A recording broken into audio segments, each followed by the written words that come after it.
ఈ 6వ వచనం నుండి 10వ వచనం వరకు ఉన్న ఈ 4 వచనాలను the heart of the gospel అని చెప్పుకోవచ్చు. సువార్తకు ఒక గుండెకాయ లాంటి అన్నమాట ఈ వచనాలు.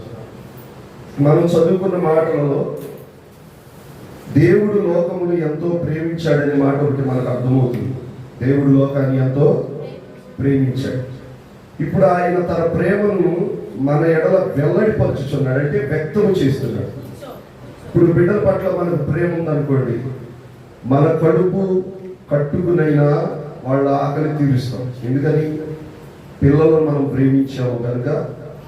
ఒకవేళ భోజనం ఆ రోజుకి పిల్లలకి సరిపడ ఉంటే మనం తినేసి పిల్లలను పరుండ పెడతామా, లేకపోతే పిల్లలకు పెట్టి మనం ఆగుతామా? పిల్లలకు పెట్టి మనం ఆగుతాం. దీని వెనకాల ఏముంది? దేవుని ప్రేమ ఉంది. మనం ఇప్పుడు మన బిడ్డల ద్వారా ప్రేమను ఎలా వ్యక్తపరుస్తున్నాం? మన అవసరతైనా ఆపుకుని చెప్పండి. మన పిల్లల అవసరత ఏదో ఒక రీతిగా తీర్చడానికి మనం శత విధాలుగా ప్రయత్నం చేస్తాము. అయితే ప్రేమించాను ప్రేమించాను ప్రేమించాను అని చెప్తే ఆ ప్రేమకు అర్థం ఉండదు. Love is nothing but doing. ప్రేమ అనేది చెప్పేది కాదు, చేసేది. దేవుడు లోకమును ఎంతో ప్రేమించను చెప్పబడిన మాట బాగానే ఉంది. దేవుడు ప్రేమ స్వరూపి చెప్పబడిన మాట బాగానే ఉంది. కానీ ప్రేమ ఎక్కడ రుజువైంది? శిలువలో రుజువైంది.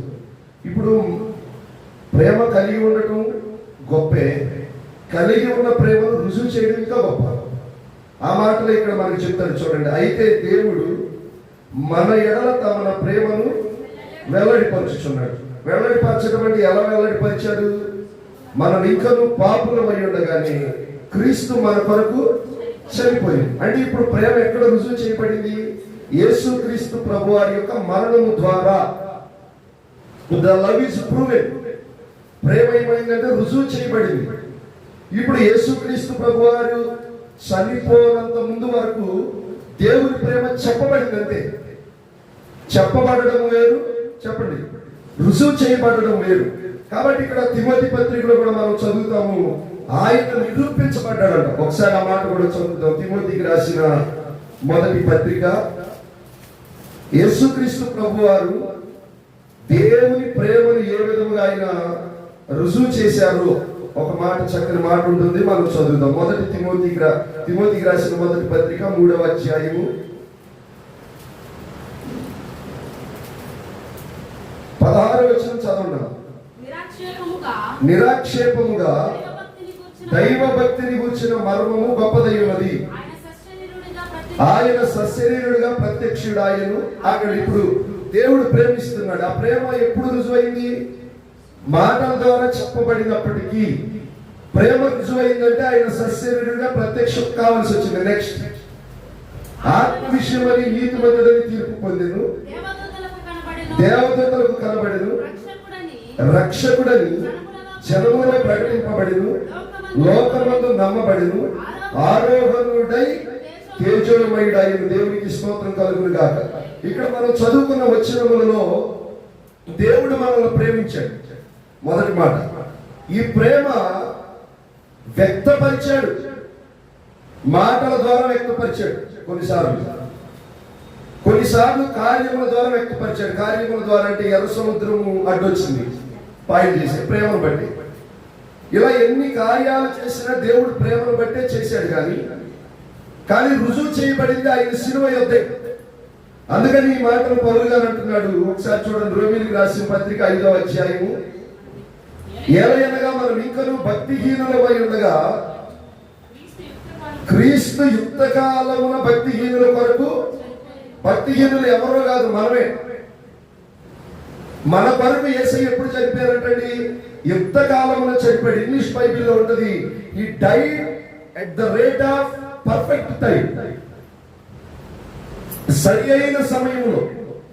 గలతీ 4:4లో ఉంటది, కాలము సంపూర్ణమైనప్పుడు ఆయన స్త్రీ యందు పుట్టి. అంటే ఆయన జనము గాని, ఆయన మరణము గాని, ఆయన పునరుద్ధానం గాని అవుట్డేటెడ్ కాదు. ఆయన దైవిక ప్రణాళికగా అనుకున్నప్పుడే ఆయన మరణం జరిగింది. అందుకని ఇక్కడ 6వ వచనంలో అంటాడు, మనం ఇంకను బలహీనమై ఉండగా క్రీస్తు యుక్తగా మన భక్తిహీనుల కొరకు చనిపోయి. 7వ వచనం, నీతిమంతుని కొరకు సైతం ఒకడు చనిపోక. రాజీవ్ గాంధీ గారు చనిపోయినప్పుడు చాలా మంది చనిపోయారు. రాజశేఖర రెడ్డి గారు చనిపోయినప్పుడు కొంతమంది చనిపోయారు. ఎవరన్నా కాస్త గొప్పలు ఉన్నారంటే, నీతిమంతులు ఉన్నారంటే వాళ్ళ కొరకు ఎవరైనా చనిపోవడానికి ముందుకు వస్తారు. బిలీగ్రామ్ గారు సువార్త ప్రకటించేటప్పుడు ఏదో పవర్ లైన్ కట్ అయితే ఒక ఆయన ఆ పవర్ అలా పట్టుకొని చచ్చిపోయాడు, సువార్త అందాలి అని చెప్పి.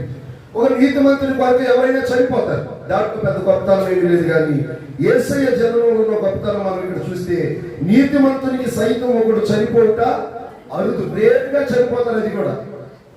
కానీ యేసయ్యలో మనం చూసేది చూడండి, మంచివాని కొరకు ఎవడైనా ఒకవేళ చనిపోవా తెగిపోవచ్చు. 8వ వచనం, అయితే దేవుడు మన ఎడల తన ప్రేమను వెల్లడి చేస్తున్నాడు. వెల్లడి చేయడం అంటే ఎక్స్ప్రెస్ చేస్తున్నాడు, వెల్లడిపరుచుతున్నాడు, తెలియపరుస్తున్నాడు.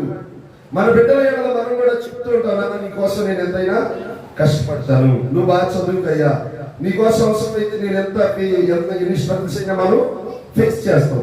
మాటలు చెప్పిన దానికి చేసిన దానికి చాలా తేడా ఉంటుంది. మనం మాటలు చెప్పాము, మాటలు చెప్పినప్పుడు మన పిల్లలు వింటారు. కానీ అది మనం చేసి చూపించామనుకో, అప్పుడు పిల్లలు ఏమనుకుంటారు, ఎస్ మా డాడీ చెప్పిన మాట మీద నిలబడ్డాడు, మా మమ్మీ చెప్పిన దాని మీద నిలబడింది. ఇప్పుడు వాడు నమ్మడానికి ఇక్కడ చెప్పిన మాటలు ముఖ్యమా, చేసిన పని ముఖ్యమా? పని ముఖ్యం. అంటే ఇప్పుడు చెప్పిన మాటలను నిలబెట్టింది ఏంటంటే శిలువ కార్యం. ఇప్పుడు అందుకనే పత్రికలో రాయబడిన మాట ఏమిటంటే, మన ఎడల తన ప్రేమను వెల్లడిపరుచుతున్నాడు. ఎలాగనగా మనం ఇంకను పాపులమై ఉండగానే క్రీస్తు మన కొరకు చనిపోయింది. దీనిలో మనకు అర్థమయ్యేది ఏమిటంటే, దేవుని ప్రేమ మన ఎడల రుజువు చేయబడింది. మిమ్మల్ని ఎవరైనా అడిగితే దేవుడు నిన్ను ప్రేమించాడా అని మిమ్మల్ని అడిగారు అనుకోండి, ఏమో నాకు కూడా తెలియదని మీరు అనుకోడు. దేవుడు నన్ను ప్రేమించాడు. ఎలా ప్రేమించాడమ్మా నిన్ను, ఏమిచ్చాడమ్మా నీకంటే, నువ్వు మెటీరియల్ థింగ్స్ అన్ని చెప్పుకోవచ్చు అనుకో, ఈ నీకే కాదు, ప్రార్థన కాలంలో కూడా ఉన్నాయి. మనకంటే దేవుడు నమ్ముకున్న వాళ్ళకి పెద్ద పెద్ద బిల్డింగ్లు ఉన్నాయి, దేవుడు నమ్ముకున్న వాళ్ళకి మనకంటే కంపెనీలు ఉన్నాయి, మనకంటే డబ్బులు వాళ్ళ దగ్గర ఎక్కువ ఉన్నాయి. కానీ ఒక నిజమైన క్రైస్తవుడికి, క్రైస్తవేతరికి డిఫరెన్స్ ఎక్కడ? వాడికి ఏమో రక్షణ లేదు, మనకు రక్షణ ఉంది. వాడికి యేసయ్య ప్రేమ లేదు, మనకి యేసయ్య ప్రేమ ఉంది. వాడికి సిలువ లేదు, మనకి సిలువ ఉంది. ఇక్కడ దేవుడు ప్రేమిస్తున్నాడనే మాటకి, తన ప్రేమను రుజువు చేశాడన్న మాటకి కాన్ఫ్లిక్ట్. అది మనం అర్థం చేసుకోవాలి. దేవుని ప్రేమ ఇప్పుడు మనకి ఎక్కడ రుజువు చేయబడింది? సిలువలో రుజువు చేయబడింది. అంటే ఇప్పుడు గుడ్ ఫ్రైడే రోజు మనం సిలువను చూసినప్పుడు మనకు అర్థం కావాల్సిన మాట ఏంటంటే, దేవుడు మనల్ని ప్రేమించాడు. ఆ ప్రేమ యేసుక్రీస్తు నందలి సిలువ ద్వారా రుజువు చేయబడింది. నేరం మోపబడడం వేరు, నేరం రుజువు పరచడం వేరు. ప్రేమిస్తున్నానని చెప్పడం వేరు, ప్రేమను రుజువు చేయడం వేరు. నేను నీకోసం ఏదైనా చేస్తానని చెప్పడం వేరు, ఆ సందర్భం వచ్చినప్పుడు చేసి చెప్పండి చూపించడం వేరు. ఇప్పుడు చెప్పిన మాట కన్నా చేసిన పనికే విలువ ఎక్కువ. దేవునికి స్తోత్రం కలుగును గాక. దేవుడు లోకాన్ని ఎంతో ప్రేమించాడు. చెప్పి ఒకవేళ యేసుక్రీస్తు ప్రభు వారి యొక్క శిలువలో ప్రాణం పెట్టుండకపోతే ఆ మాటలకు, ఆ ప్రేమకు ఏ మాత్రం ఇసుమంతైనా కూడా విలువ ఉండేది కాదు. ఇప్పుడు మీ మట్టుకు మీరు ఆలోచించుకోండి, దేవుడు మిమ్మల్ని ప్రేమిస్తున్నాడా లేదా? ప్రేమిస్తున్నాడు. ఈ లోకంలో అనేక మంది సూసైడ్ చేసుకోవడానికి కారణం ఏంటో తెలుసా? నన్ను ప్రేమించేవాడు లేరు, నన్ను పట్టించుకునేవాడు లేరు, నా విషయమై బాధ్యత కలిగిన వాళ్ళు లేరు. ఒకవేళ ఇంట్లో భర్త తిట్టాడు అనుకోండి, ఇక నా బ్రతికే అనవసరం. పిల్లలందరూ ఎదురు తిరిగారు అనుకోండి, అసలు నేను ఎవరి కోసం బ్రతకాలి అని ఒక్కొక్కసారి మనం అందరం ఏమైపోతూ ఉంటామంటే, ఇంట్లో వాళ్ళు మన ఎడల ఏదైనా విముఖతను చూపించినప్పుడు మనం అందరం ఏమైపోతూ ఉంటామంటే, నేను ఎందుకు బ్రతకాలి అని వాడికి వెళ్ళిపోతూ ఉంటాం. దీని అంతటి గల కారణం ఏంటంటే, నన్ను ప్రేమించేవాడు ఎవరున్నారు? మనిషి వచ్చే ప్రశ్న ఏంటండి, నన్ను ప్రేమించేవాడు ఎవరున్నారు? నేను ఎవరి కోసం బ్రతకాలి అని అనుకున్నప్పుడు ప్రతి మనిషి తనను తాను నిరీక్షణ కోల్పోవడానికి గల కారణం ఏంటంటే, దేవుని ప్రేమను ఎరుగకపోవడమే. దేవునికి స్తోత్రం కలుగును గాక. అందుకే పాత పాట ఉంటుంది కదా, ధరణిలోని ప్రేమలన్నీయు స్థిరము కాదు కరిగిపోవును, క్రీస్తు యేసు కల్వరి ప్రేమ కడవరకు ఆదరించును. ప్రేమ యేసుని ప్రేమ అది ఎవరు కొలువలేనిది. నిజము దీనిని నమ్ముము, ఇది భువి అందించలేనిది. భార్యాభర్తల మధ్య వికసించిన ప్రేమ పుష్పము వాడిపోయి రాను త్వరలో మూడులా మిగిలిపోను. ఎన్నాడెన్నడు మారనిది నా యేసుని దివ్య ప్రేమ, ఎన్నాడెన్నడు వీడనిది నా యేసుని నిత్య ప్రేమ. ప్రేమ యేసుని ప్రేమ, అది ఎవ్వరు కొలువలేనిది. బంధుమిత్రుల మధ్య వెలుగుచున్న ప్రేమ దీపము నూనె ఉన్నంత కాలమే వెలుగునిచ్చి ఆరిపోను. ఎన్నాడెన్నడు మారనిది. ఇలా మనం ఎన్ని ప్రేమలైనా తీసుకుందాం, అన్ని ప్రేమలు చెప్పేవి. The love is not saying, the love is doing. The love is doing this much, the love is died for you on the cross. ప్రేమ అనేది మాటలు చెప్పేది కాదు, ప్రేమ అనేది చేసి చూపించేది. ఆయన ఏం చేశాడు? ప్రాణము పెట్టాడు. ఈ లోకంలో ప్రియుడు ప్రేమలు ఉంటాయి కదా, ఊహిస్తాయి. ఇది వీడి ప్రేమ. అది కూడా అందము ఆశతో ఏదో ఆశించి దాని వెనక కుట్ర. ప్రేమించలేదన్నారు, యాసిడ్ పోసేది, చంపేయడం. ఈ దారుణమైన పరిస్థితులు ఉండేవండి. వీటికి యేసుక్రీస్తు శిలువ ప్రేమకున్న వ్యత్యాసం మనం అర్థం చేసుకోగలిగితే, ఆ ప్రేమతో మన హృదయం నింపబడగలిగితే, ఆ ప్రేమతో మనం నింపబడగలిగితే, బైబిల్ చెప్పే గొప్ప వాస్తవం ఏమిటంటే ప్రేమ అన్నిటినీ ఓర్చు, అన్నిటినీ తాళుకోవడం అంటే తట్టుకోవడం. ఎప్పుడైతే నువ్వు దేవుని ప్రేమతో నింపబడతావో దేనినైనా నువ్వు తట్టుకుంటావు. నువ్వు బేజారెత్తిపోతున్నావంటే, కంగారు పడిపోతున్నావంటే, అమ్మో ఈ సిచ్యువేషన్ నేను ఎలా హ్యాండిల్ చేయాలనుకుంటున్నావంటే, ఏమో నిజంగా దేవుని ప్రేమ నువ్వు తెలుసుకోవడం వేరు, దేవుని ప్రేమతో నింపబడడం వేరు. అర్థమవుతుందండి? దేవుని ప్రేమ తెలుసుకోవడం వేరు, చెప్పండి, దేవుని ప్రేమతో నింపబడడం వేరు. ఇక్కడ వ్రాయబడిన మాటలలో కొన్ని మాటలు మనం చూద్దాం. అయితే దేవుడు మన ఎడల తన ప్రేమను వెల్లడిపరుచున్నాడు, అంటే వ్యక్తపరచుచున్నాడు, తెలియపరచుచున్నాడు. ఏ రీతిగా? ఎండనిస్తున్నాడు, ప్రయాణంలో కాపాడుతున్నాడు. దేవుడు నమ్మినోడికి పొలం పడుతుంది. ఇదంతా దేవుడు యూనివర్సల్ లవ్ అంటారు దీన్ని, అంటే సార్వత్రికమైన ప్రేమ. ఈ ప్రేమను వెల్లడిపరచు తర్వాత ఏమంటున్నాడంటే, ఎట్లనగా మనం ఇంకనూ పాపులమై ఉండగా క్రీస్తు మన కొరకు, అంటే ఇప్పుడు చెప్పబడిన ప్రేమ రుజువు చేయబడింది కల్వరి శిలువలో. If there is no cross, శిలువ అనేది లేకపోతే, యేసయ్య బలియాగం అనేది లేకపోతే దేవుని ప్రేమకు ఏముండేది కాదంటే ఒక పునాది ఉండేది కాదు. The God's love constructed upon the foundation of the cross. దేవుని ప్రేమ శిలువను పునాదిగా చేయబడి కట్టబడింది. దేవునికి స్తోత్రం కలుగును గాక. హల్లెలూయా. తర్వాత మాట మనం చదువుదామండి. కాబట్టి ఆయన రక్తము వలన ఇప్పుడు నీతిమంతులుగా మనం తీర్చబడ్డాం. ఆయన మనల్ని ప్రేమించాడు. ఈ రోమపత్రిక గ్రంథ సారాంశం అంతా ఏంటంటే, ఒక అనీతిమంతుడి నీతిమంతుడిగా తీర్చబడాలి. అంటే ఇక్కడ అంటున్నాడు చూడండి, కాబట్టి ఆయన రక్తము వలన ఇప్పుడు నీతిమంతులుగా తీర్చబడి మరింత నిశ్చయముగా ఆయన ద్వారా ఉగ్రత నుండి రక్షింపబడుదుము. సరే, ఈ ప్రేమ ఆయన చెప్పాడు. నా వైపు చూడండి అమ్మ. ప్రేమను రుజువు చేశాడు. ప్రేమ వలన నీ కలిగిందండి నిత్య జీవం. మళ్ళీ చెప్తున్నా వినండి. నెంబర్ 1 పాయింట్, దేవుడు ప్రేమ స్వరూపి. 1 యోహాను పత్రిక 4:8. దేవుడు లోకమును ఎంతో ప్రేమించను. యోహాను సువార్త 3:16. ఇప్పుడు దేవుడు ప్రేమ స్వరూపే, దేవుడు లోకాన్ని ప్రేమిస్తున్నాడు. ఈ ప్రేమ ఎలా రుజువు చేయబడింది? కల్వరి శిలువలో. అంటే దేవుని ప్రేమ వ్యక్తపరచుట మొదటి మాట అయితే, దేవుని ప్రేమ రుజువు చేయబడింది ఎక్కడ? సిలువలో. దేవుని ప్రేమ ద్వారా నాకు నీకు ఒరిగింది ఏంటి? నిత్య అగ్ని గుండం నుండి తప్పించబడి నిత్య జీవార్థమైన ఆ యొక్క పరలోక రాజ్యంలోనికి మనం అందరం వెళతాం. ఇది ప్రేమ ద్వారా ఒక మనిషికి దొరికిన గొప్ప మేలు. దేవునికి స్తోత్రం కలుగును గాక. హల్లెలూయా. ఒకవేళ ఆయన ప్రేమించాడు, ఓకే, శిలువలో చనిపోయాడు, ఓకే, నాకు రక్షణ ఇవ్వకపోతే ఆయన ప్రేమ ఎవరికి కావాలి? ఆయన శిలువ ఎవరికి కావాలండి? ఇప్పుడు పాపి అయిన మనుషుని అగ్నిగుండం నుండి తప్పించి చెప్పండి పరలోక రాజ్యానికి చేర్చాలి అనేది దేవుని ప్రేమలో ఉన్న ప్రాథమిక ఉద్దేశం. ఆ ఉద్దేశం మీద ఏం చేశాడు? ఆయన ప్రేమించాడు. ప్రేమించి ప్రేమకు రుజువుగా శిలువలో చనిపోయాడు. సరే, ప్రేమించాడు, ప్రేమకు రుజువుగా శిలువలో చనిపోయాడు. But what is the use?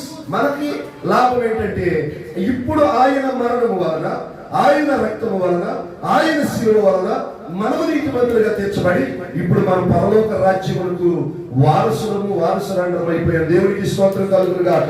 కాబట్టి ఈ శిలువను బట్టి మనం అతిశయించవచ్చు. ఈ శిలువను బట్టి ప్రభువును మనం స్తుతించవచ్చు. ఆయన ప్రేమించాలని చెప్పాడు. ఆ ఫ్యామిలీ సిస్టర్ గారు ప్రేమకు రుజువుగా శిలువలో ప్రాణం పెట్టాడు.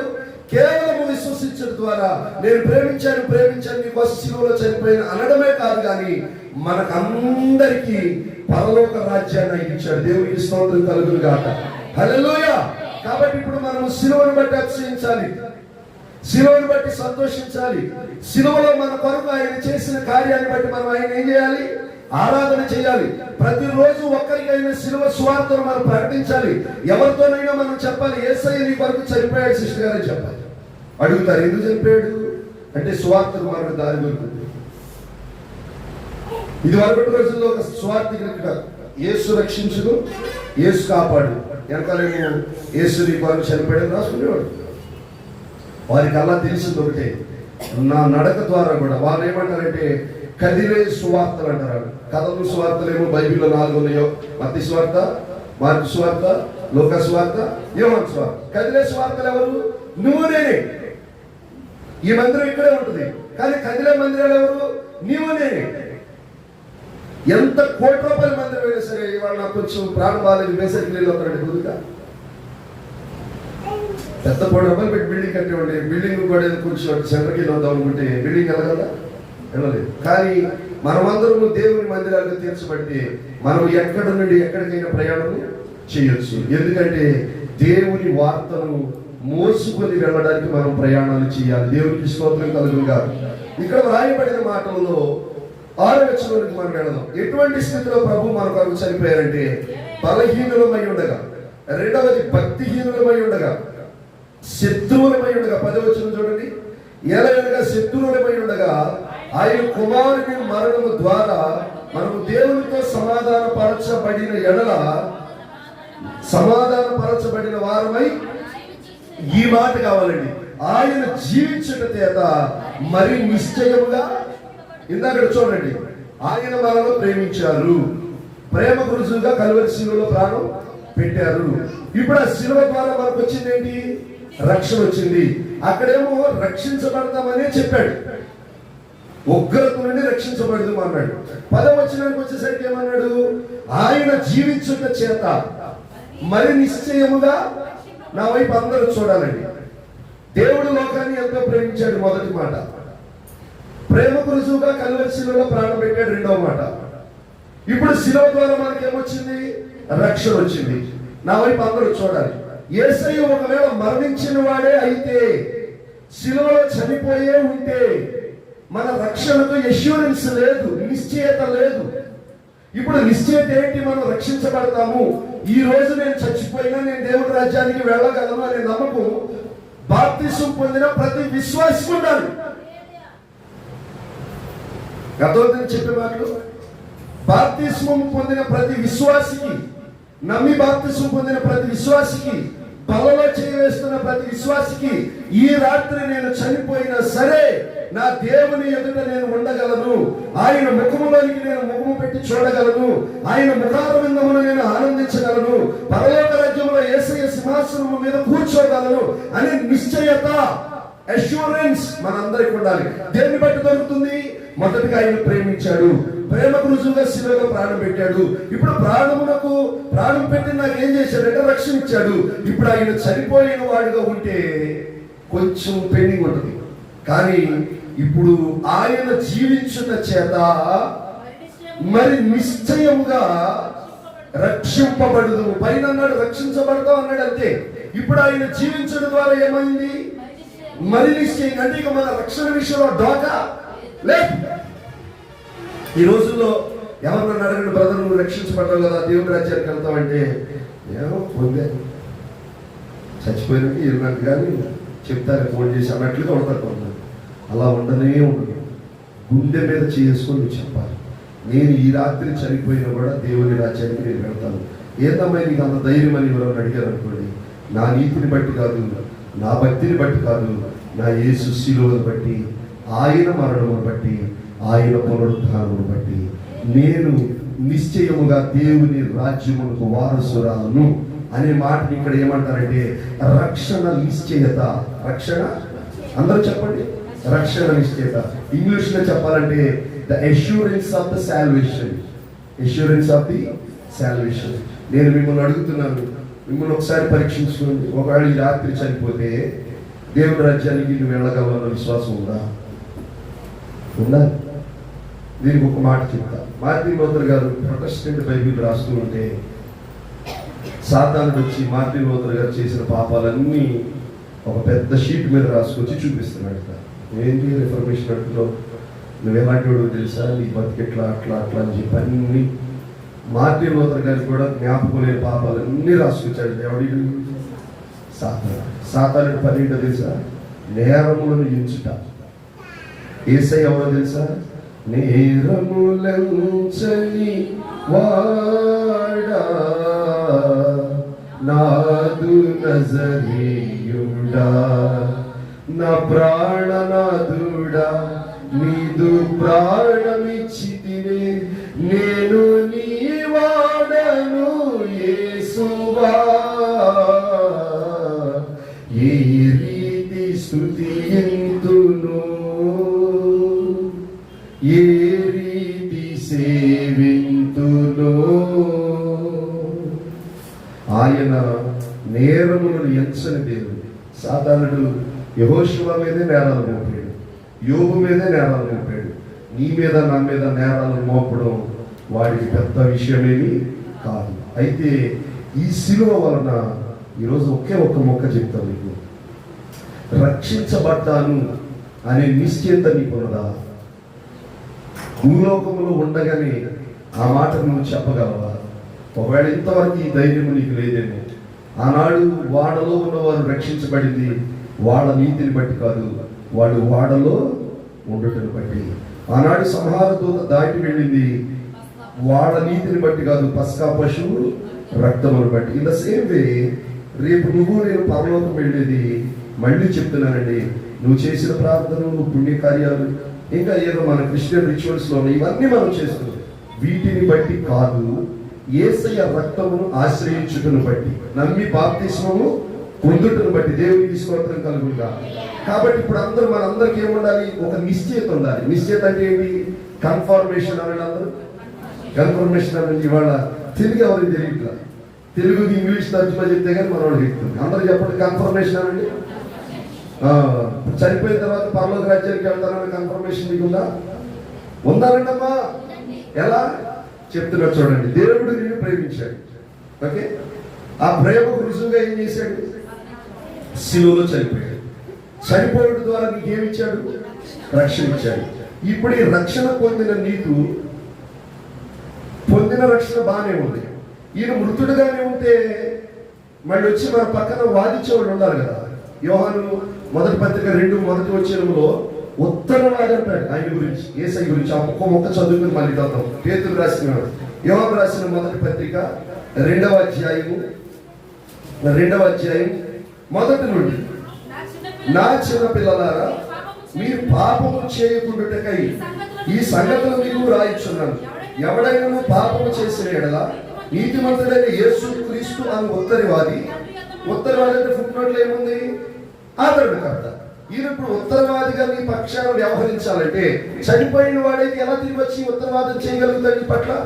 ఇప్పుడు ఈయన చనిపోయిన వాడే కాదు, ఈయన పునరుద్ధారుడు. అందుకని ఈయన ప్రేమించాడు. నెక్స్ట్ ప్రేమ గురుజులుగా శిలువలో చనిపోయాడు. నెక్స్ట్ చనిపోవడం ద్వారా రక్షణ ఇచ్చాడు. రక్షణ ఇచ్చి నిశ్చయిత ఇచ్చి మళ్ళీ వెంటనే ఏం చేస్తున్నాడంటే ఆయన జీవించుట చేత 10వ వచనం ఆఖరి అందరూ చదవండి. ఆయన జీవించుట చేత మరి నిశ్చయముగా రక్షింపబడుదును. ఇప్పుడు మందిరానికి మీరు వస్తున్నారు. మీ ఇంట్లో మీ భర్తే కావచ్చు, లేకపోతే మీ భార్య కావచ్చు, అన్నదమ్ములే కావచ్చు. ఏంటమ్మా నువ్వు బాప్తిసం పొందావంట, ప్రార్థనకి వెళ్తున్నావంట, పరలోకం వెళ్తావా నువ్వు అని అడిగారు అనుకో, ఏమో ఎంత చెప్తున్నాడు ఆయన, మరి ఇల్లం కానీ తేలుంది అని ఎవ్వరు అనుకున్నారు. నేను నమ్మి బాప్తిసం పొందాను. నా యేసయ్య నా పాపాల కోసం చనిపోయాడని నాకు తెలుసు. ఆయన చనిపోయి మృతుడిగా ఉంటే నేను గ్యారెంటీ చెప్పలేదు. ఆయన చనిపోయి తిరిగి లేచాడు. ఇప్పుడు ఆయన జీవించుట చేత మరి నిశ్చయముగా నేను రక్షింపబడ్డాను. ఇక నా రక్షణకి ఏమి లేదని చెప్పాలి, ఢోకా లేదని చెప్పాలి. దేవునికి స్తోత్రం కలుగును గాక. హల్లెలూయా. కొన్నిసార్లు మనల్ని మన మనస్సాక్షి అడుగుతుంది. మన మనస్సాక్షి ఏమంటుంది? ఎంతో పవన్ ఏడిసావు నువ్వు వెళ్ళో అని చెప్పుతుంది. ఒకసారి మనసు శరీర సంబంధమైన మనసు ఉంటుంది, ఆత్మ సంబంధమైన మనసు ఉంటుంది. శరీర సంబంధమైన మనసు మరణము, ఆత్మ సంబంధమైన మనసు చూడండి. రోమా పత్రిక 8వ అధ్యాయం, ఆ వచ్చిన కూడా చూద్దాం. రోమీయులకు రాసిన పత్రిక 8వ అధ్యాయం 5 నుండి చదువుతామండి. శరీరానుసారులు శరీర విషయముల మీద మనసుతులు, ఆత్మానుసారులు ఆత్మ మనసుల మీద మనసుతులు. శరీరానుమైన మనసు మరణము, ఆత్మానుసారమైన మనసు జీవము సమాధానం. కొన్నిసార్లు మన మనసు మనతో చెప్తుంది, మా ఆయన నిన్నగా నువ్వు మాట్లాడింది మీ ఆయన మీద, నువ్వేమో మంచిదని అనుకుంటూ ఏంది, నువ్వెల్లో పర్వాలండి. ఎస్ ఇది తెలియక బాధపడుతున్నాను, మనసా నువ్వు ఇలా హెల్ప్ చేసినందుకు నీకు వందనాలు అనకూడదు మా. అవును నేను అన్నా, అయినా సరే పర్వాలేదు. ఎంత ధైర్యం ఎట్లా చెప్తున్నావు అంటే, నీవు చెప్పవలసిన మాట ఏంటంటే దేవుడు నన్ను ప్రేమిస్తున్నాడు. 2 ప్రేమ గురుజుగా శిలువలో నా కొరకు చనిపోయాడు. చనిపోయి నాకు ఇచ్చిన ఆశీర్వాదం ఏమిటంటే ఆత్మరక్షణ ఇచ్చాడు. ఇప్పుడు ఆత్మరక్షణ కీపప్ చేసేది కూడా ఆయనే. ఎలా కీపప్ చేయగలడంటే ఇప్పుడు ఆయన చనిపోయలేడు, సజీవుడిగా ఉన్నాడు. ఆయన జీవించుట చేత మరి నిశ్చయముగా మనము రక్షించబడదు. దేవునికి స్తోత్రం కలుగును గాక. కాబట్టి ఈ రక్షణ ఆనందము నీలో ఉండాలి అంటే, ఈ రక్షణ ఆనందాన్ని బట్టి ప్రభువును స్తుతించాలంటే, అన్ని వేళలా ఏమి నీకు మేలు జరిగినా జరగకపోయినా, ఒక కష్టం వచ్చినా ఒక నష్టం వచ్చినా, ఈ లోకంలో ఉన్నవన్నీ ఈ రోజే మనం కోల్పోయినా, దేవునిని బట్టి నీవు నేను సంతోషించాలంటే మనందరికీ రక్షణ పొందామని తెలవడం కాదు, రక్షణ పొందిన నీకు పరలోకము వెళతానని నిశ్చయత ఉండాలి. దేవునికి స్తోత్రం, హల్లెలూయా. అందుకే దావీదు అంటాడు, ఆయన నీ ప్రాణమును ఎక్కడి నుంచి విడిపించాడంటే సమాధిలో నుండి విడిపించాడు. కాబట్టి శిలువ మనకిచ్చిన అద్భుతమైన ఆశీర్వాదం ఏంటంటే మనకు రక్షణ ఇవ్వడమే కాదు, రక్షణను గురించిన నిశ్చయత. చెప్పండి, రక్షణను గురించిన నిశ్చయత. ఈ లోకంలో చాలా మంది రక్షణ పొందుతారు, కానీ రక్షించబడ్డాను, నా పాపాలు క్షమించబడ్డాయి, ఈ రాత్రి నేను చనిపోయినా కూడా యేసయ్య దగ్గరకు నేను వెళ్ళగలను అనే నిశ్చయత చాలా మందిలో ఉండదు. దీనికి ఒక ఉదాహరణ చెప్పి నేను ముగిస్తాను. మెథడిస్ట్ సంఘ వ్యవస్థాపకుడు దైవజనుల పేరు చెప్పండి. John Wesley. ఆయన ఏ దేశం? ఇంగ్లాండ్ దేశం. ఆయన పేరే మన వాళ్ళందరూ పెట్టుకుంటున్నారు. ఈ జాన్ వెస్లీలు అసలైన జాన్ వెస్లీలు కాదు. దేవునికి స్తోత్రం, హల్లెలూయా. అసలైన జాన్ వెస్లీ ఎవరండి? సూసన్న గారి 12వ కుమారుడు జాన్ వెస్లీ గారు. ఈయన ఒకరోజు వేరొక దేశం సువార్త ప్రకటించడానికి షిప్ లో ప్రయాణం చేస్తున్నారు, పడవలో. ఆ దేశానికి చాలా మంది వలస కూలీలు కూడా పడవలో ఉన్నారు. సముద్రం మీదకి వెళ్ళిన తర్వాత ఒక పెద్ద తుఫాను వచ్చింది. ఇంకా అందరూ చచ్చిపోతామా అని కన్ఫర్మేషన్ వచ్చేసింది. ఈ విశ్వాసులందరూ ఏం చేస్తున్నారంటే రక్షణను బట్టి దేవుణ్ణి స్తుతిస్తున్నారు. అయ్యా, మేము ఒకవేళ మేము పనిచేసుకునే స్థలానికి వెళ్ళినా వెళ్ళకపోయినా ఇప్పుడు ఈ షిప్ లో మేము చచ్చిపోతే మీ దగ్గరకు మేము వస్తామయ్యా అని చెప్పి దేవుడిని ఆరాధిస్తున్నారంట. ఎవరు? సగటు విశ్వాసులు, కూలి పనికి వెళ్ళేవాళ్ళు. కానీ అప్పటికే ప్రపంచాన్ని తన బోధల చేత ఉర్రూతలుపుతున్నాడు. ఎవరు? దైవజనుడైన జాన్ వెస్లీ, మెథడిస్ట్ సంఘ వ్యవస్థాపకుడు, ఒక డాక్టరీని ఆయన స్థాపించాడు. కానీ రక్షించబడ్డానన్న నిశ్చయత ఆయనకి లేదు.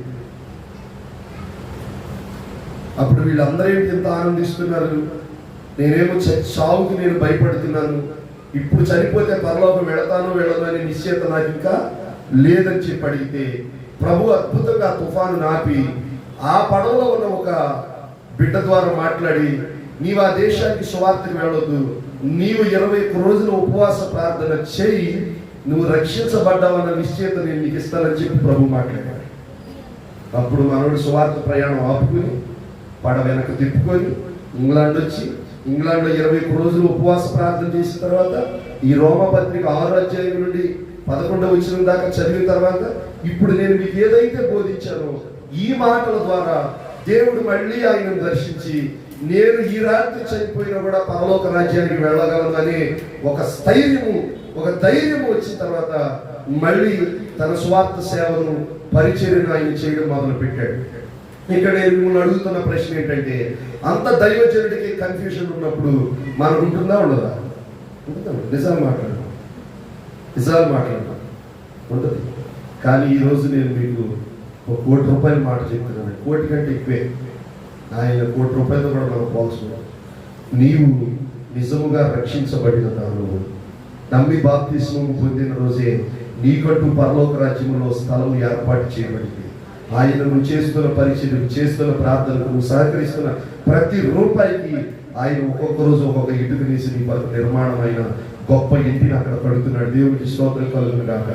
ఈ కన్ఫర్మేషన్ నీకు ఉండాలంటే, నీ కొరకు దేవుడి కంటే ఇంటిలోనికి నువ్వు వెళ్ళాలంటే రక్షించబడమే కాదు, రక్షించబడిన నీకు రక్షించబడ్డాను అనే నిశ్చయత, కన్ఫర్మేషన్ నీకు ఉండాలి. ఎలా కన్ఫర్మేషన్ అవుతుంది? మళ్ళీ చెప్తున్నా, ఆయన నిన్ను ప్రేమించాడు, ఆయన నీ కోసం సిలువలో మరణమయ్యాడు, మరణము ద్వారా నీకేమి ఇచ్చాడు? ఆయన రక్షణ ఇచ్చాడు. రక్షణ ఇచ్చిన ఆయన మళ్ళీ మరణం తర్వాత తిరిగి లేచుట ద్వారా, ఆయన జీవించుట ద్వారా మరి నిశ్చయముగా మనం ఏమయ్యాము? ఇప్పుడు చెప్పండి, రక్షించబడ్డాము. ఇప్పుడు మనం ఒకవేళ మనస్సాక్షి అడిగినా, ప్రజలు ఎవరైనా అడిగినా, ఏదైనా ఒక అన్ఫార్చునేట్గా ఏదైనా సంభవించి చావు నీ కళ్ళ ముందుకు వచ్చినప్పుడు, అమ్మయ్య పర్లోకి వెళ్తాను అనుకుంటే డౌటే. అట్నుంచి అట్టే అగ్ని ఉండాలి. ఎందుకని? ఆయన ద్విమనస్కులను ద్వేషిస్తాడు. రక్షణను గురించిన నిశ్చయత మనకి ఉండాలి. కాబట్టి ఈ శిలువ ధ్యానాల ద్వారా ఈ రోజు మనం నేర్చుకున్న ఒక్క మాటే. ఏమాటది? రక్షణ నిశ్చయత. దేవునికి స్తోత్రం కలుగునుగా. ఇప్పుడు మీరు అందరూ చెప్పండి, రక్షించబడ్డానని నిశ్చయత ఉందా? మీకు ఉందా లేదా? ఉంది. దేవునికి స్తోత్రం కలుగునుగా.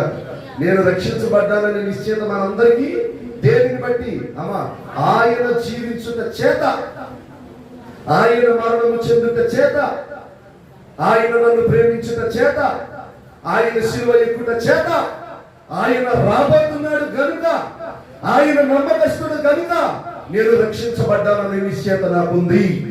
దేవునికి స్తోత్రం. హల్లెలూయా. మీరు విశ్వాసం ద్వారా కృప చేతనే రక్షించబడి ఉన్నారు. ఇది మీ క్రియల వలన కలిగినది కాదు, ఇది దేవుని వరమే. రక్షణను దేవుడు మనకి ఎలా ఇచ్చాడండి? ఒక గిఫ్ట్ గా ఇచ్చాడు. దీనిని మనం నమ్మితే, దీనిని మనము పూర్తిగా మన హృదయంలోనికి తీసుకుంటే, ఇంత గొప్ప రక్షణ మనం ఏం చేయకూడదండి? నిర్లక్ష్యం చేయకూడదు. శిలువ వలన రక్షణ రావడమే కాదు, శిలువ వలన నీకు రక్షణను గురించిన నిశ్చయత కూడా దేవుడు ఇచ్చాడు. దాన్ని బట్టి మనం ఏం చేయాలి? ప్రభువుని స్తుతించాలి. హబక్కూకు అంటున్నాడు, సాలలో పశువులు లేకపోయినను, ద్రాక్ష తోటైనను, అంజూరపు చెట్లైనను ఫలించకపోయినను. దేవునికి స్తోత్రం. హల్లెలూయా. నేను నా దేవుడైన యెహోవాను బట్టి ఆనందిస్తాను. ఆయన నా రక్షణకర్త అయిన నా దేవుని యందు నేను ఆనందిస్తారు. ఇప్పుడు మనము కూడా ఏం చేయాలి? కొన్ని బాధలు ఉన్నాయి, కొన్ని ఇబ్బందులు ఉన్నాయి, కొన్ని ఇరుకులు ఉన్నాయి, అప్పులు ఉన్నాయి. ఇవన్నీ తలుచుకొని బాధపడకూడదు, కానీ వాటన్నిటి విషయమై కార్యం చేయమని దేవుడిని అడుగుతూ సంతోషించాలి. దేన్ని బట్టి? రక్షణను బట్టి. నీవు రక్షించబడ్డావన్నా చెప్పండి, నిశ్చయతను బట్టి ప్రభువును మనం ఏం చేయాలి? ఆరాధించాలి. ప్రభువును మనం ఏం చేయాలి? స్తుతించాలి. ఎల్ల వేళలా మనం ఆయనకు కృతజ్ఞత హృదయము కలిగిన వారమై మన భక్తి చేయాలి. కొన్ని కార్యాలు జరగవచ్చు, జరగకపోవచ్చు, కొంత ఆలస్యంగా జరగవచ్చు, కొన్ని స్పీడ్గా జరగవచ్చు. కార్యాలను బట్టి మన సంతోషం ఆధారపడి ఉండకూడదు, కార్యాలను బట్టి మన విశ్వాసం ఆధారపడి ఉండకూడదు. యేసయ్య మన కొరకు సిలువలో చేసిన దానిని బట్టి మన విశ్వాసం, యేసయ్య సిలువలో చేసిన దాన్ని బట్టి మన స్తుతి ఆరాధన, యేసయ్య సిలువలో చేసిన దాన్ని బట్టి మనం ఆయనకు నమ్మకంగా బ్రతుకటం అనేది మనం కట్టుకోగలిగితే, మీకు తెలుసా అండి, దావీదును దేవుడు ఏమన్నాడు? దావీదు నా హృదయానుసారుడు. నిన్ను నన్ను కూడా ఆయన హృదయానుసారుడిగా పిలవాలి అంటే రక్షించబడిన నీవు రక్షించబడ్డానన్న నిశ్చయతలోకి కూడా రావాలి. అటు నిశ్చయతలో దేవుడు నీకు ఇచ్చి, అటువంటి రక్షణ ఆనందాన్ని నీకు ఇచ్చి ఆయన మనల్ని ముందుకు నడిపించును గాక, ఆశీర్వాదములతో నింపును గాక. ఇట్టి గొప్ప ఆశీర్వాదమును దేవుడు మనకు సిలువలో రుజువు చేశాడు కనుక అందుకే ఈ సిలువ ధ్యానాలు, అందుకే సిలువ వేయబడిన యేసుక్రీస్తుని బట్టి అతిశయిస్తాము. అందుకే యూదులు సూచక్రియలు చేయమన్నాడు, గ్రీకులు జ్ఞానం వెలుగుతున్నారు. అయితే మేము సిలువ వేయబడిన క్రీస్తును ప్రకటిస్తున్నాం. సిలువ వేయబడిన యేసుక్రీస్తును కాక మరి దేనిని మీ మందు నేను ఎరుగుకుందని నిశ్చయించుకున్నాను పౌలు చెప్పాడు. అలాగే సిలువ వేయబడిన యేసుక్రీస్తుతో కూడా నేను కూడా సిలువ వేయబడి ఉన్నాను అన్నారు. కాబట్టి మనము యేసుక్రీస్తు ప్రభు వారిని ఆరాధించవలసింది దేన్ని బట్టి అంటే సిలువను బట్టి. దేవునికి స్తోత్రం కలుగునుగా. అందరూ తలలో వచ్చినాం, ప్రార్థన చేద్దాం ప్రభు సన్నిధిలో. యేసయ్య సిలువ ద్వారా ఈరోజు మీరు మాకు ఇచ్చిన ఆశీర్వాదం, దేవుడు ప్రేమించాడు అని చెప్పాడు. ఆ ప్రేమను యేసయ్య నీవు సిలువలో మా కొరకు రుజువు చేసావు తండ్రి. సిలువలో కనుక నీవు చనిపోయి ఉండకపోతే, నీ ప్రాణమును పెట్టి ఉండకపోతే, నీవు సిలువ దగ్గర నుంచి తప్పించుకుని ఉంటే, లేకపోతే గెత్సేమనే తోటలో తప్పించుకుని ఉంటే, నీ ప్రేమకు మాకు రుజువు లేదయ్యా. నీ సిలువే మా ప్రేమకు రుజువయ్యా. నీ సిలువ ద్వారా మాకు వచ్చింది ఏంటంటే రక్షణ వచ్చిందయ్యా. రక్షణ రావడమే కాదు, రక్షణ పొందాలని నిశ్చయత వచ్చిందయ్యా. దానికి కారణం ఏంటంటే నీవు జీవించుట చేత నీవు మృతుడవు కాదయ్యా, నీవు సజీవుడవు. నీవు సమాధిలోనే ఉండిపోలేదయ్యా, నీవు సజీవుడవు. నీవు జీవించుట చేత మాకేం కలిగింది? ఇప్పుడు రక్షణ నిశ్చయత అనందరూ. రక్షణ నిశ్చయత, రక్షణ నిశ్చయత. అందరూ ప్రార్థన చేద్దాం. మన మధ్యలో ఉన్న సిస్టర్ సుష్మా గారు ప్రార్థన చేస్తారు, తర్వాత నా ప్రేరేపణ బట్టి చెప్తారు. ప్రార్థన చేద్దాం.